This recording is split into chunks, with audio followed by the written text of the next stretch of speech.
Welcome to This Explainer. Today we're plunging straight into a grim, dark, gothic fable that unravels the agonizing psychological burden of absolute freedom. We're doing a philosophical deep dive into the parable of the Divided Quill and its companion piece, The Jester and the Knight. Get ready, because we're going to look closely at what happens when human consciousness attempts to violently break its own structural limits. Just listen to this chilling declaration for a second.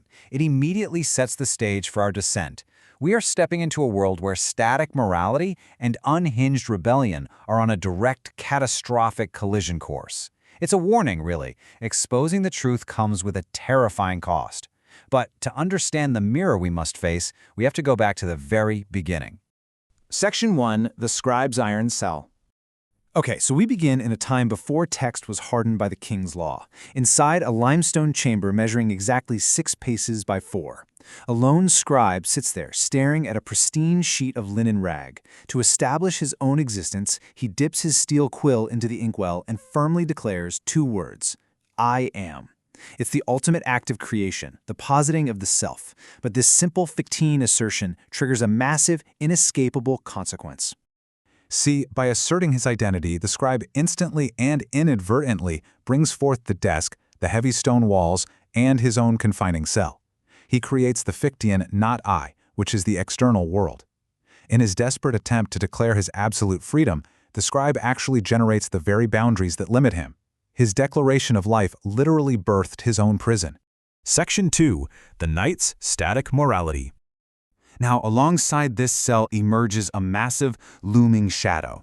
We're talking about the armored knight of the Iron Word, a towering monument to absolute baseline reality. His armor is forged entirely from du musst, which translates to thou shalt. In Nietzschean philosophy, this represents the heavy, suffocating scale of the dragon. The knight is this silent anchor of passive nihilism, basically ensuring the kingdom remains predictable, cold, and utterly dead. The knight absolutely stands for the suffocating structure of the state. He's an iron shell of the old gods, demanding polite, repressed silence over an active, messy existence.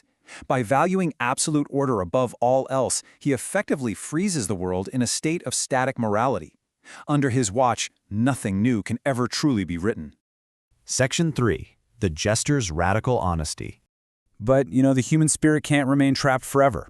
To break this confinement, the scribe's own rebellious thoughts violently manifest into a snarling monster of sapphire light, the Jester. This is the structural conflict at the heart of our fable. On one side, you have the immovable, historical dragon of the night demanding thou shalt. On the other, you've got the kinetic, world-shattering I will of the Jester. Born from the friction of ink, he's designed to tear up the very paper holding him captive. The Jester's sapphire eyes burn with what Nietzsche called Radlichkeit, a severe, radical intellectual honesty. He is the living embodiment of a chaotic, demonic force, and he uses this honesty as a surgical weapon, not to guide us to some polite, comforting utopia. No, he uses it to aggressively rip away the institutional fabrications of the state, completely exposing the festering rot hidden beneath the gilding. Refusing the safety of polite silence, the Jester literally twists toward the fourth wall. He reaches his clawed hand right out to force you, the observer, into a reckoning.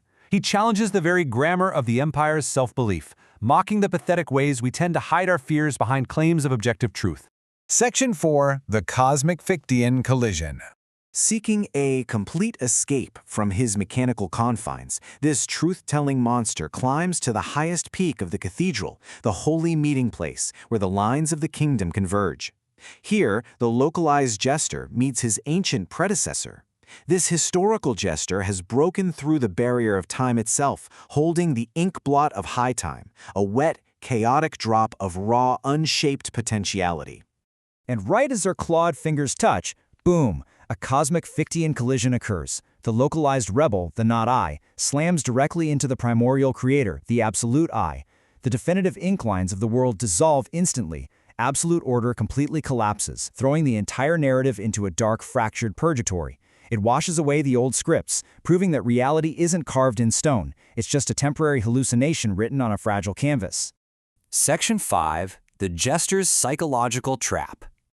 But here's where the tragic madness really sets in, as the elegant Art Deco towers of the kingdom regress into rusted Arthurian armor, a total dark Camelot psychodrama. The jester's unhinged laughter devolves into terrible, mocking weeping. In this fractured purgatory, he realizes a horrifying truth. He is not an external destroyer. He whispers to us, "I am the negation baked into the dream." He is nothing but the inner conflict built into the very system that values conformity. This maps out the brutal Fichtean trap binding his cosmic rebellion. The jester discovers his fierce defiance. Actually, scratch that. It isn't true freedom at all. It's a mechanical reaction. He was designed by his creator as a built-in function, programmed to simply clear the canvas every 500 years when the illusion stagnates. His glorious rebellion was programmed all along. Because he is fundamentally tethered to the very night he shadows, his roaring laughter forces him to look directly into the terrifying mirror of his own predetermined, inescapable purpose. To remain the absolute negation, he literally requires the rigid architecture of the state to exist. Without the night, there is no jester. As he reaches out, his golden bells hang completely frozen, a tragic reminder of his total lack of autonomy. Section 6. The Unwritten Horizon. The parable leaves us hanging, suspended in this high-contrast gray twilight. The rigid institutions are shattered, the hollow iron shells of the old gods are exposed, and the canvas is stripped bare. The jester's tragic realization demonstrates a profound truth. When the foundations of law and pride break, humanity has to step up. We must stare into the mirror of our own mind and bear the agonizing burden of absolute meaning. The comfort of the script is gone. The heavy burden of writing the next line falls entirely on us. So, as the jester points his claw directly at you, bridging the gap between his fable and our reality, the ultimate question remains. Will you retreat to the predictable, suffocating death of the nights, du Must, accepting the cold chains of passive nihilism? Or will you seize the divided quill for yourself and step into the terrifying, beautiful freedom of the unwritten horizon? The old world is dead. The pen is now yours.